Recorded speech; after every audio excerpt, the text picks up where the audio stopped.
once that was done, and you can tell I got the circuit board off. So obviously a tremendous amount of this adhesive plate here.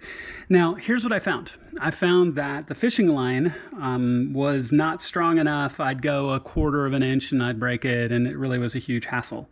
So here's what I'm going to recommend. Now, what you're going to want is a very, I don't even remember what I have this tool for.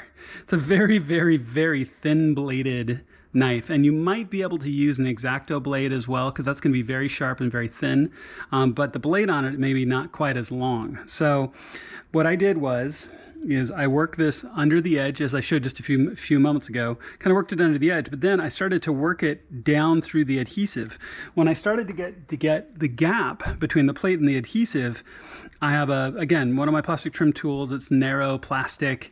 I wedged this in to like this to apply a little bit of positive pressure and slowly start peeling this away.